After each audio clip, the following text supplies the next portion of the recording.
Shocking, right? For thousands of years, people have been taught that Adam and Eve were humanity's starting point, the only two humans created directly by God. Let's get straight to it.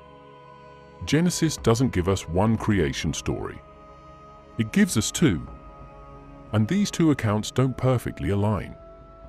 In Genesis 1 verses 26 to 27, we see God creating man on the sixth day. But not just one man, this man is described in plural terms, male and female he created them. Humanity, collectively, is brought into existence, seemingly all at once. No names, no garden, no dust or ribs, just humanity, made in God's image, given dominion over the earth, and told to be fruitful and multiply. But then we turn the page to Genesis 2, and suddenly the narrative shifts. Here, God forms Adam, singular, from the dust of the earth, in a far more personal and intimate act of creation. Adam is placed in a specific location, the Garden of Eden, a cultivated paradise distinct from the untamed world of Genesis 1. And unlike the humanity of Genesis 1, Adam isn't created alongside a woman.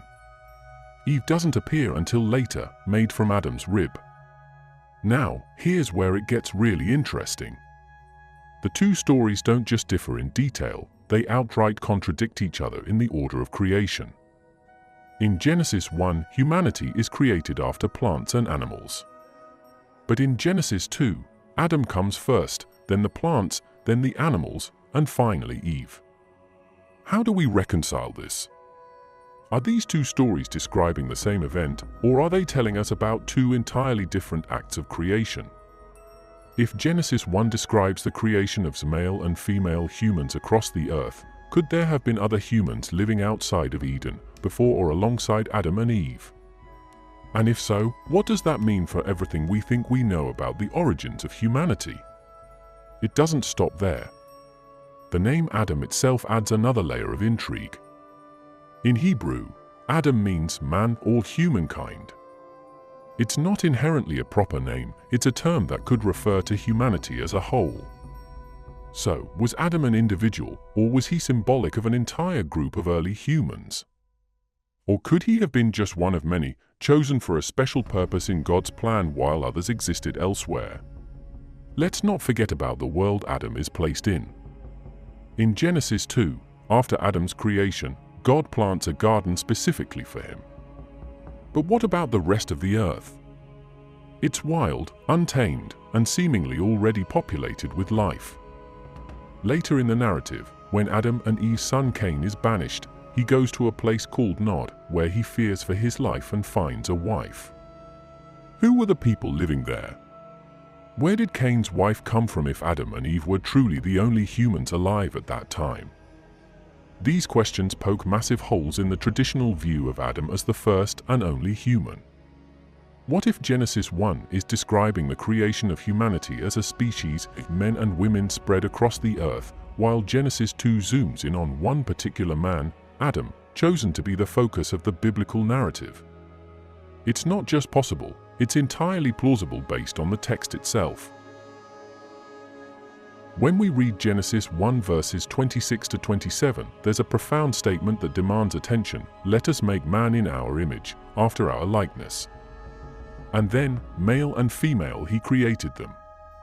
This isn't a vague reference, it's a direct assertion that humanity, both male and female, was created. Genesis 1 paints a picture of humanity's creation as something universal, global even. There's no Garden of Eden mentioned here. No localized focus. Humanity is created and immediately given a monumental role, dominion over the earth, over every living thing. They're told to be fruitful and multiply, and to spread across the face of the earth. This is expansive, dynamic, and points to the existence of more than just two individuals. The language here is critical. It's plural from the beginning. Let us make man in our image, God says. And then it follows, male and female he created them. The shift between us and them isn't accidental, it's a deliberate choice of words that suggests collective creation. This is humanity as a species, not a solitary couple. And yet, traditional interpretations often try to cram this into the narrative of Adam and Eve from Genesis 2, treating them as the first and only humans. But let's step back for a moment. The text doesn't explicitly name Adam and Eve in Genesis 1. It doesn't place them in Eden. It doesn't even suggest they're the only ones on earth. These details are conspicuously absent, and that absence is telling.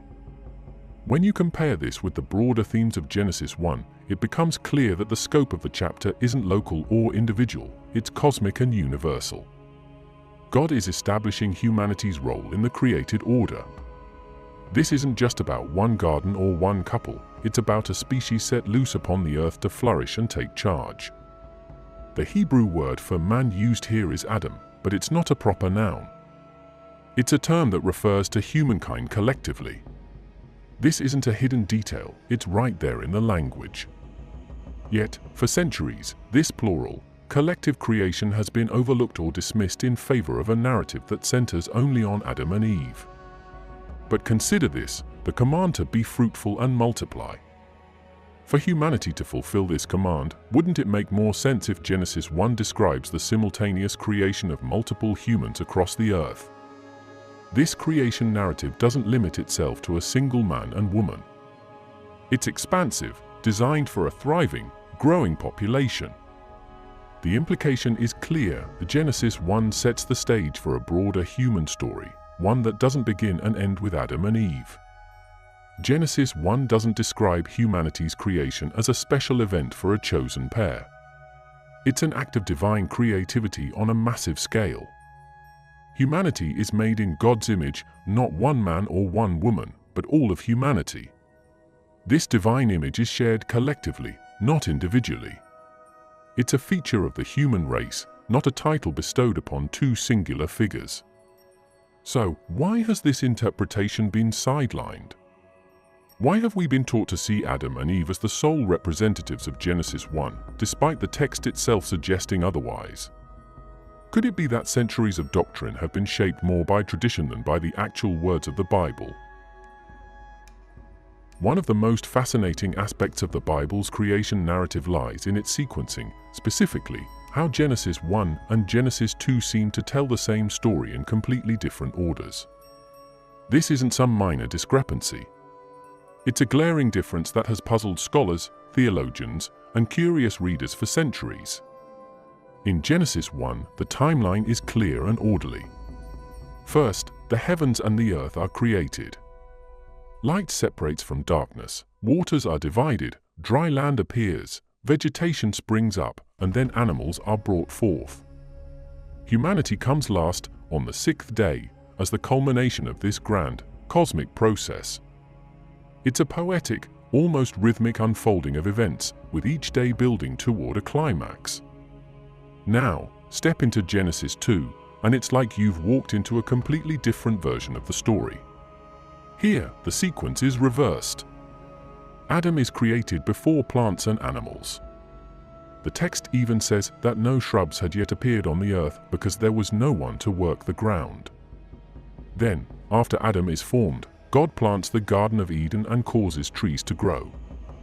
Animals are created next, seemingly as an attempt to find a companion for Adam. Finally, Eve is made from Adam's rib as the solution to his solitude. This isn't a subtle shift. The order of creation in Genesis 2 completely appends the structure of Genesis 1. Plants come after Adam, not before. Animals are formed in response to Adam's needs, not as part of an earlier, independent creation. And most strikingly, humanity doesn't appear together as male and female. Instead, Adam is created alone, with Eve appearing only after a series of events. These contradictions aren't easy to reconcile, and they raise a profound question about the intent behind these two accounts. Why would the Bible include two narratives with such striking differences? Some argue that Genesis 1 is a broader, universal account, while Genesis 2 focuses on a specific, localized event. But that explanation doesn't address the reversal in the order of creation. The shift isn't just about scope, it's about the very nature of the story being told. The implications of this difference are huge. Genesis 1 presents creation as a systematic process, one that follows a divine logic. Humanity is created last, symbolizing its role as the pinnacle of creation. Genesis 2, on the other hand, is far more intimate and experimental. Adam is created first, almost as if he's the starting point for everything else. It's a hands-on narrative where God reacts to Adam's needs, planting a garden, forming animals, and eventually crafting Eve. The two timelines suggest two very different views of humanity's place in the world. In Genesis 1, humanity is part of a grand, interconnected order. In Genesis 2, Adam becomes the center of the story, with the rest of creation seemingly revolving around him. This divergence raises deeper questions about the nature of these texts. Were they written by different authors with distinct perspectives? Many scholars believe that Genesis 1 and Genesis 2 come from separate sources, each reflecting a unique theological viewpoint. Genesis 1 is thought to belong to the priestly tradition, emphasizing structure, order, and the transcendence of God. Genesis 2, meanwhile, is attributed to the Yahwist tradition, which focuses on God's personal, relational nature. But here's where things get even more intriguing. Genesis 2 doesn't just present a different order of events, it also introduces an entirely new dynamic between humans and the natural world. In Genesis 1, humanity is created to rule over the earth. In Genesis 2, Adam is placed in Eden to work it and take care of it. The emphasis shifts from dominion to stewardship, from cosmic authority to intimate responsibility. The name Adam is one of the most recognizable in history. For many, it immediately conjures the image of a solitary man, the first of his kind, walking in the Garden of Eden. But what if the name itself tells a more complex story, one that challenges this traditional image and opens up entirely new possibilities about humanity's origins? In Hebrew, the word Adam isn't just a name. It's a term that means human or of mankind. It's used throughout the Bible to refer to humanity in general, not just to a specific individual. The word is closely tied to Adamah, meaning ground or earth, emphasizing the connection between humans and the soil from which they were formed. This linguistic link isn't just poetic, it's foundational to understanding how ancient writers viewed humanity's relationship to the natural world. Here's the fascinating part. In the early chapters of Genesis, Adam doesn't initially function as a proper noun. It's not Adam as we think of it today. In the original Hebrew, the text often speaks of the Adam, Har-Adam, a generic term for a human being. It's only later, as the narrative unfolds, that Adam begins to be used as a proper name for an individual. This subtle shift in usage carries enormous implications. The early use of the Adam suggests that the figure we call Adam might have been meant to represent humanity as a whole, not just one man. The emphasis isn't on his individuality, but on his connection to all humans, past, present, and future. In this sense, Adam isn't just a person, it is a symbol, an archetype of the human condition. He embodies the universal truths about what it means to be human, formed from the earth, animated by divine breath, and placed within a world full of beauty and responsibility. This broader interpretation gains even more weight when you consider how the Bible uses Adam in other contexts. Throughout the Old Testament, the word appears in passages that clearly refer to humanity collectively. For example, in Psalm 8, the psalmist marvels at how God has crowned Adam, humankind, with glory and honor, giving them dominion over creation. Here, Adam isn't Adam the individual, it's humanity as a species. Even in Genesis itself, there's a moment where the symbolic nature of Adam becomes strikingly clear. When God curses the ground after the fall, he declares, "By the sweat of your brow, you will eat your food until you return to the ground, since from it you were taken, for dust you are, and to dust you will return." This isn't just a curse for Adam the man. It's a universal truth about all humans, a reminder of our shared mortality and our connection to the earth. But let's take this one step further. If Adam was originally a collective term, could it mean that the figure of Adam in Genesis 2 is less about one man and more about humanity's beginnings as a whole? Could the story of Adam and Eve be a symbolic narrative about the origin of humankind, rather than the biography of two literal individuals? This idea isn't just a modern reinterpretation, it has roots in ancient Jewish thought. Rabbinic writings often explore the symbolic dimensions of Adam, viewing him as a representation of humanity's spiritual and moral struggles. The symbolic reading of Adam also opens the door to a deeper understanding of his name's connection to Adamah. In this view, Adam isn't just the first man. He's the earthling, the one who represents humanity's unique position as creatures formed from the dust of the ground yet bearing the divine image. This duality, earth and spirit, dust and divinity, captures the essence of what it means to be human. And then there's the creation of Eve. In Genesis 2, Eve is formed from Adam's rib, but the Hebrew word used here, tselah, can also mean side. This detail has sparked centuries of debate about its symbolic meaning. Some ancient interpretations suggest that Adam and Eve were originally a single being, split into two to create the first man and woman. If true, this further underscores the idea of Adam as a universal archetype rather than a solitary individual. The story of Cain, Adam and Eve's firstborn son, contains one of the most overlooked mysteries in the Bible. After killing his brother Abel, Cain is confronted by God and cursed to wander the earth. But what happens next is where things get interesting. Cain cries out, saying, "My punishment is more than I can bear. Anyone who finds me will kill me." Anyone? Who exactly is Cain afraid of? If Adam, Eve, Cain, and Abel were the only humans on earth at the time, where are these others coming from? And it doesn't stop there. In the very next verses, Cain leaves the presence of the Lord, settles in the land of Nod, east of Eden, and marries a wife. Not only does he find people in Nod, but he also builds a city. A city! A place that inherently requires a population far more than just a handful of family members. This part of Genesis raises enormous questions about the traditional understanding of Adam and Eve as the sole progenitors of the human race. The presence of people outside of their immediate family suggests that the world was already populated with other humans who, intriguingly, are not directly tied to Adam and Eve in the narrative. The land of Nod isn't described as an empty wilderness. It's a named location, implying it was known to the writer and, perhaps, to the audience of the text. The very fact that Cain can settle there and start a new life implies the existence of a society capable of sustaining him. The text doesn't explain where these people came from, and that silence has sparked centuries of speculation.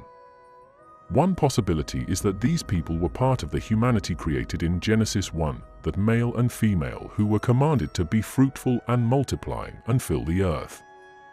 If Genesis 1 and Genesis 2 describe different acts of creation, as some scholars suggest, then Cain's wife and the inhabitants of Nod could belong to a separate lineage of humans, distinct from Adam and Eve's family. Another interpretation comes from ancient Jewish traditions, which suggest that the creation of Adam and Eve wasn't necessarily the first or only creation of humans. Some rabbinic sources propose the existence of pre-Adamite humans, communities, or populations that existed before the story of Adam begins in Genesis 2. In this view, Adam and Eve represent the beginning of a specific lineage, one chosen by God for a unique role in his plan, while other humans existed independently. Cain's fear of being killed further supports the idea that other humans were already present. His plea to God wouldn't make sense if no one else existed. In response, God marks Cain with a sign to protect him, ensuring that anyone who encounters him will not harm him. This interaction assumes the existence of a larger population that Cain could encounter during his wandering. Then there's the city. Building a city isn't a one-man job. It requires labor, resources, and a population to inhabit it. Cain naming the city after his son, Enoch, suggests that it was established as a legacy for his family, but the very existence of such a settlement implies a network of relationships, trade, and social structures that go far beyond Adam and Eve's immediate descendants. The pre-Adamite theory stems from the idea that Genesis 1 and Genesis 2 describe two distinct acts of creation. In Genesis 1, we see the creation of humanity as a species, male and female. He created them, a population spread across the earth. This humanity is given a general command: be fruitful and multiply, fill the earth and subdue it. There's no mention of Adam, Eden, or the intimate, personal details found in Genesis 2. This creation is vast, plural, and global in scope. Genesis 2, on the other hand, shifts focus. Adam is formed from the dust of the ground and placed in Eden, a specific and cultivated environment. This isn't a broad creation of humanity, it's the beginning of a particular story, a chosen lineage. The pre-Adamite theory sees Adam and Eve as representatives of this specific group, chosen by God to carry out a distinct role in human history, while other humans existed outside the garden. Ancient Jewish traditions provide intriguing support for this idea. Rabbinic literature, such as the Midrash, contains references to pre-Adamic beings. These texts suggest that God may have created other humans before Adam, either as a separate creation or as part of an ongoing divine process. Some writings even hint at previous worlds that were created and destroyed before the world described in Genesis. Early Christian thinkers also explored the possibility of pre-Adamites. In the 17th century, theologian Isaac LaPeria argued that humans mentioned in Genesis 1 were distinct from Adam and Eve, whom he saw as the progenitors of the Jewish people. According to LaPeria, the Bible's silence about the origin of Cain's wife and the people of Nod points to the existence of humans before or apart from Adam's lineage. His controversial ideas were condemned as heretical at the time, but they opened the door to a deeper exploration of this possibility. From a theological perspective, the pre-Adamite theory addresses some of the inconsistencies and gaps in the Genesis narrative. It explains the presence of other people in Cain's story, the rapid spread of civilizations, and the command to fill the earth as something already in progress. It also suggests that Adam and Eve's story isn't about the biological origin of all humans, but about the beginning of God's covenant with a specific group. Beyond theology, the pre-Adamite theory aligns intriguingly with scientific discoveries about human origins. Fossil evidence shows that anatomically modern humans have existed for hundreds of thousands of years, long before the traditional biblical timeline places Adam and Eve. This doesn't necessarily contradict the Bible. Instead, it suggests that the Genesis story operates on a different level, focusing on a specific narrative rather than providing a complete history of humanity. The implications of the pre-Adamite theory are profound. If humans existed before Adam, then the story of Genesis becomes not a universal account of humanity's beginning, but a focused story of one family's relationship with God. Adam and Eve are no less significant, but their role shifts. They become representatives of a chosen lineage, set apart for a divine purpose, while the rest of humanity continues its existence outside the garden. This theory also sheds light on the universality of the human experience described in Genesis. The themes of fall, exile, and redemption aren't limited to Adam and Eve, they reflect the struggles of all humanity. By acknowledging the existence of humans outside of Eden, the pre-Adamite theory expands the scope of the biblical narrative, making it richer and more inclusive. The story of Adam has been a cornerstone of religious doctrine for thousands of years. It's the story of humanity's beginnings, the fall from grace, and the need for redemption. But when we step back and look at the details, the cracks in this traditional interpretation start to show. What emerges is a much deeper, more layered narrative, one that challenges everything we thought we knew about human origins and opens up entirely new possibilities for how we understand our place in creation. The idea that Adam and Eve were the only humans or even the first humans doesn't hold up under close scrutiny. The Bible itself offers hints of other people, other stories, and a world far more populated than the traditional narrative suggests. From the plural creation of humanity in Genesis 1 to the people of Nod in Genesis 4, the text contains clues that point to a much broader context, one that many have overlooked for centuries. This isn't just about filling in gaps in the story. It's about confronting a narrative that has been simplified over time, shaped by tradition, and handed down as unquestionable truth. But truth doesn't need to fear scrutiny. If anything, it grows stronger when challenged. And the truth is, the story of Adam is not diminished by acknowledging its complexities. In fact, it becomes richer, more meaningful, and more relevant when we embrace the layers beneath the surface. The doctrine that Adam and Eve are the biological ancestors of all humanity has shaped countless theological and cultural beliefs. But when we recognize that their story might be about something much bigger, something symbolic, representative, or even limited to a specific lineage, it allows us to see the Bible in a new light. It's no longer just a record of the past, it's a narrative that reflects the universal human experience. This shift in perspective doesn't erase the significance of Adam and Eve. Instead, it situates them within a broader framework. Their story becomes one of many, a chapter in the larger book of human history. They represent the introduction of divine covenant, morality, and purpose into the human story, a narrative that resonates not just with one group, but with all of us. What's even more fascinating is how this re-examination aligns with the world we see around us. Science and faith, often seen as at odds, begin to converge.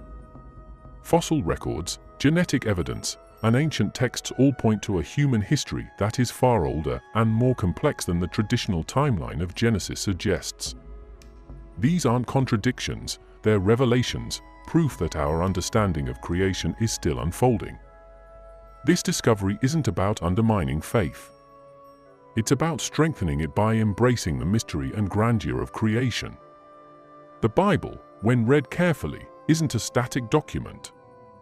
It's a living, breathing story, one that invites exploration, curiosity, and even questions. By digging deeper into the text, we honor its complexity and its power to inspire awe. To everyone who has stayed with me through this exploration, thank you for being part of this journey. Your curiosity, your willingness to question, and your passion for understanding are what make these conversations so meaningful. If this video made you think, sparked your curiosity, or even challenged your beliefs, I'm glad. That's what this is all about, discovering the layers of truth that make our story, as humans, so extraordinary. Don't forget to like, share, and comment below with your thoughts. I'd love to hear what you think about these ideas and what questions you have about the mysteries we've uncovered today. Thank you for watching, and I'll see you in the next video.